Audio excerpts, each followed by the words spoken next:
Yo tout le monde, c'est Flo. On va profiter de la pause de midi pour faire un petit test du GH5 en 180 images par seconde. C'est la première fois que je mets la main sur cet appareil et on va découvrir ça ensemble. A plus pour le débriefing.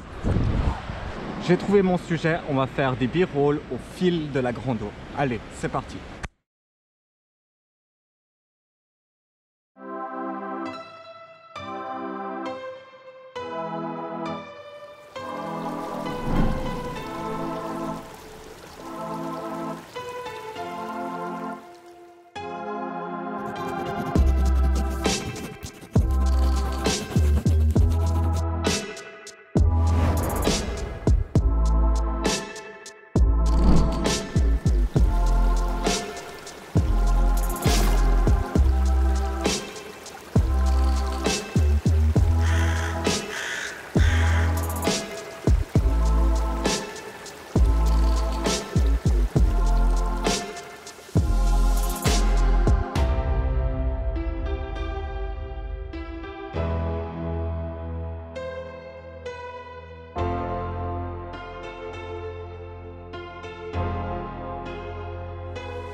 Enfin à la maison au chaud, laissez-moi me changer, je viens d'arriver.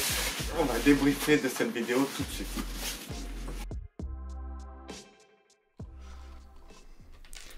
Ok, je sais pas pour vous, mais moi je m'imaginais pendant ces 30 minutes qu'il allait se passer un peu plus de trucs, des trucs un peu stylés, je sais pas, des fois il y a des joggers, il y a des gens qui lancent le bâton à leurs chiens, des envolées de corbeaux et tout ça, et il s'est avéré qu'aujourd'hui il n'y avait rien du tout.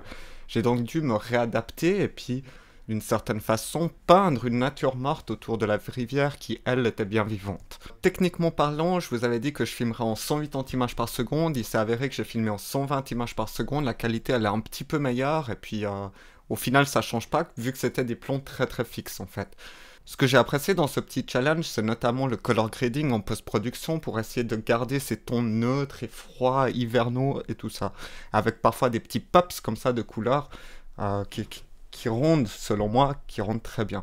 Et dans l'editing, j'ai pu aussi m'amuser à faire du speed ramping. Ça veut dire qu'on a notre vitesse qui est ralentie à x5, 120 images par seconde, x7, x5, parce que 120 images par seconde qu'on rapporte à 25 frames, ça nous fait 4,8, quelque chose comme ça. Donc on a notre plomb qui avance à 5 fois plus lentement, et hop, on lui met un coup de 3000%, et on le fait redescendre. Courbe de baiser comme ça qui donne un petit effet justement aux vidéos. Ce qu'il faut savoir, c'est qu'on fait du slow motion, en fait, on est en focus manuel. On peut pas, il n'y a pas la possibilité d'avoir un autofocus et tout ça. J'ai trouvé que c'est très difficile de tourner la bague de focus en même temps qu'on fait un mouvement et de trouver son point d'arrêt, en fait. Donc ça a été une des difficultés sur lesquelles je travaillerai.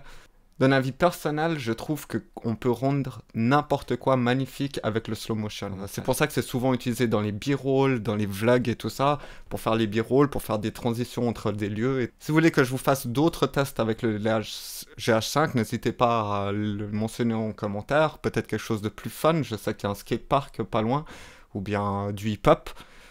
Mais j'aimerais aussi bien tester le GH5 en basse luminosité, c'est quelque chose qui m'intéresse et qu'on va voir ensemble. Dites-moi dans les commentaires ce que vous en avez pensé, si vous avez un GH5 également, donnez-moi des conseils s'il vous plaît. Sur ce, je vous laisse, merci à tous d'avoir regardé cette vidéo, on se revoit à la prochaine, ciao.